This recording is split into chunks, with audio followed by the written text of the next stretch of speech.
So to give you some context behind this video, I haven't seen my two youngest children for 7.5 months.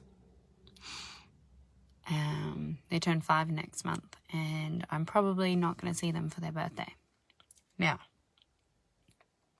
this is my human part that is hurting because of the attachment that I have to them, but also the attachment they have to me, and the lack of understanding that a little soul has. And when you work with people who are trying to heal their childhood traumas and heal their abandonment issues and heal their lack of love and heal their wounding from their experience between birth and 7, where we mostly form our belief systems. Alright, so these are the belief systems that we run off for our whole lives until we start to layer back the untruths and the misconceptions from what our authentic self is. But one of those beliefs is around being a parent, of course, and what it is to be a parent, and that human side that hasn't completely detached from the souls that I've brought into the world. So 7.5 months without any, without being able to actually have time with my children. So this is something that a lot of parents go through their journey, through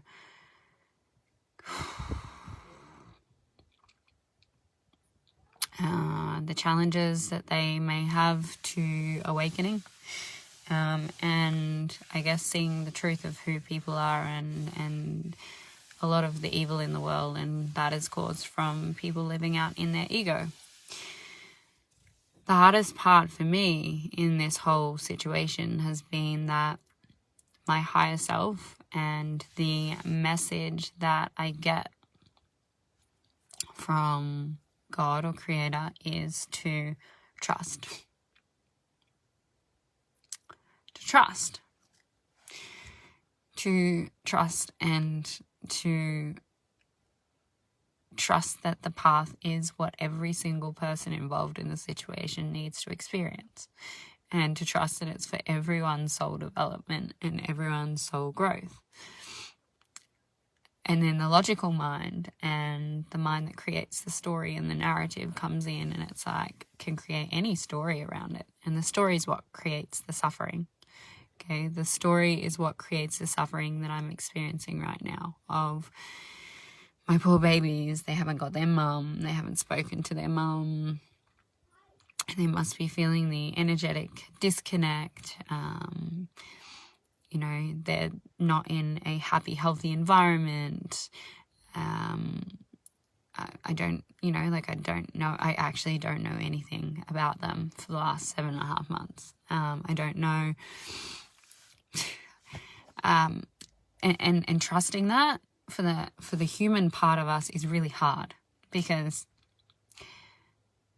it doesn't make sense to anything that we've been taught, believed, and conditioned to just let go and surrender that. And when you have people project onto you as well, you've not only got your own challenging belief systems that you have to look at and take away and delayer. What is it to be a mum, and what's our purpose on this planet anyway? Is it to just bring in souls for their own purpose? They've got their own journey. Everyone chooses their experience. Is this a part of their soul development and coming into their own truth? Is this a part, could this be healing for my ex-partner? Could having them full-time help him heal and coming to awakening and coming into his soul essence? And there's so many different things that are there, but when and you can get to that point of, okay, I trust the universe. And I do, and I trust the universe, and I trust the guidance I got, but I still do have an ego. And when it gets triggered, it can spiral and loop and drive itself nuts and crazy like everybody else. And it will loop on, maybe I should just take them to court. Maybe I should just go and get a recovery order.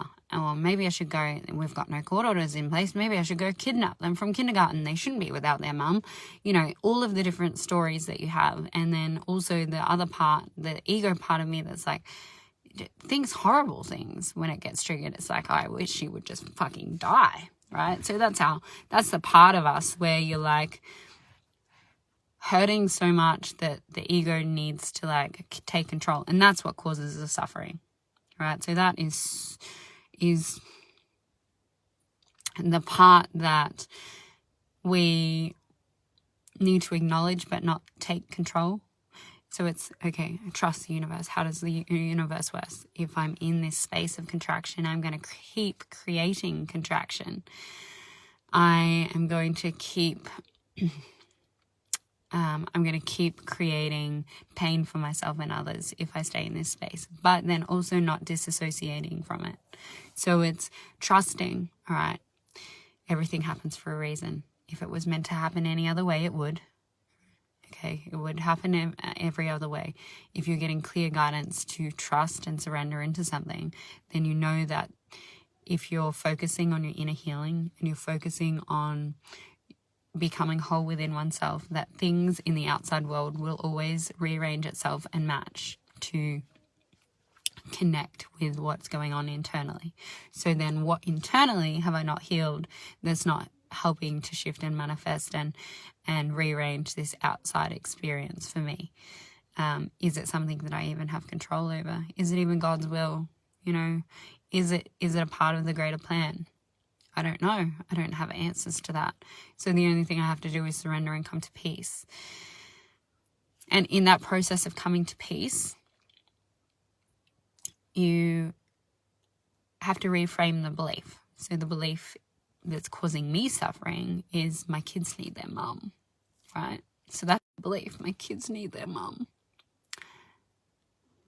Well, I think that thought, I am overwhelmed. I have no compassion for the other people involved.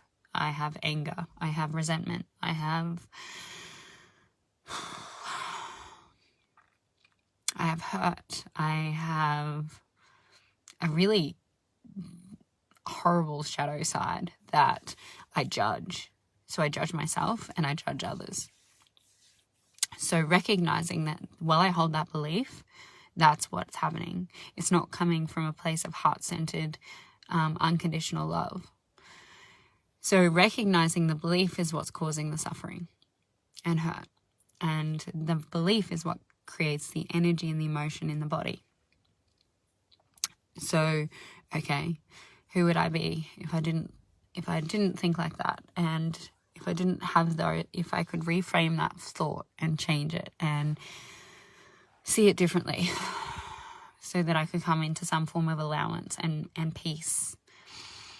And the emotion part is important, right? So while the belief is there, you've got the emotion. The emotion that you're feeling, you can reframe the belief. You can do all the mind work you want. But if I just reframe the belief now to say, even just a quick direct one, literally, my kids don't need their mum. I didn't have a dad. Right? My dad wasn't in my life.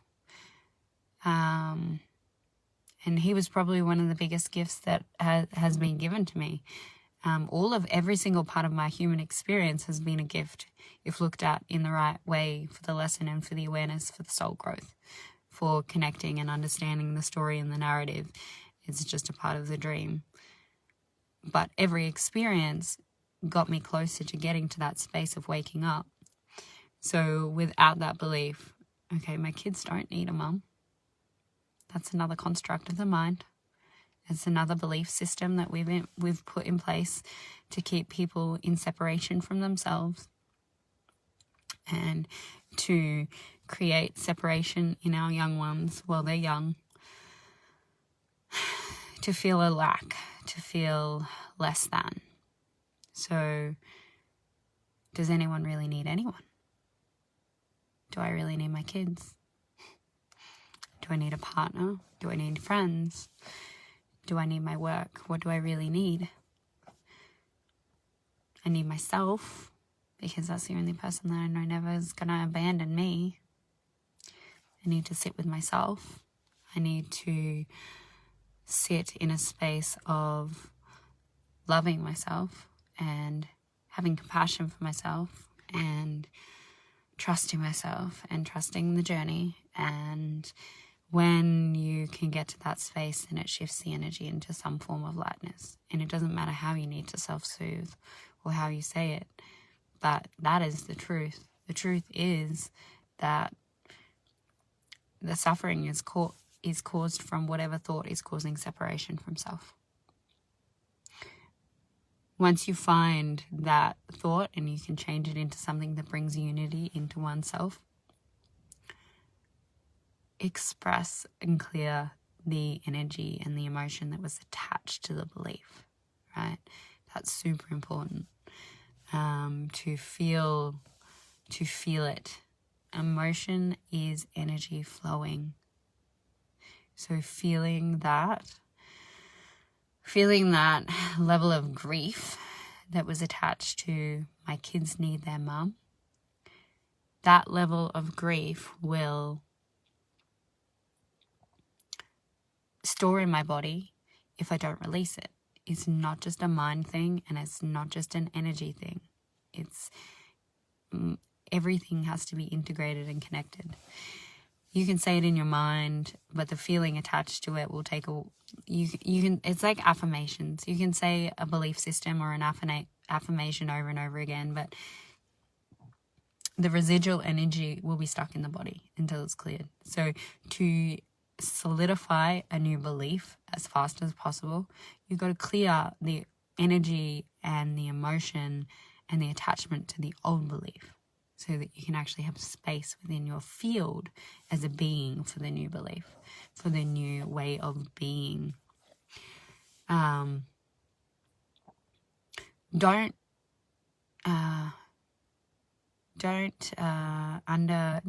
have more compassion for your humanness, your humanity, your human side, because we've grown up with a lifelong conditioning and programming that this is how life is. So when you have these challenges come up and you're working on becoming more conscious and aware, and you're going into these old thought forms and old patterns, have compassion for that and allow that to take place and flow, and allow it to move through the emotions so that you're honoring of your humanness. You know, it's really beautiful to say that you're just going to be a conscious mind.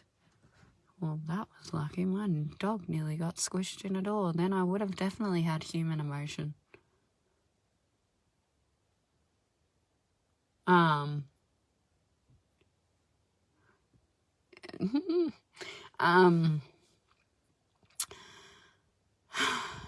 While we live in a 3D density, we are not just we're not just spirit. So it takes time to, and you're always going to have triggers, because you're always going to have some form of story and narrative that's ran by the ego and the subconscious mind. Even as you reprogram it, you're reprogramming it with new information, but it's always a new story until there's no story.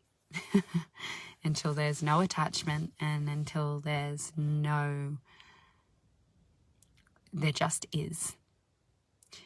Until you get to that point of just being and just isness, just I amness, be kind to yourself, because the judgment and the expectations we can put on ourselves are just another level of separation. I love you. Be interested to hear your comments below. And thank you for receiving my vulnerability today.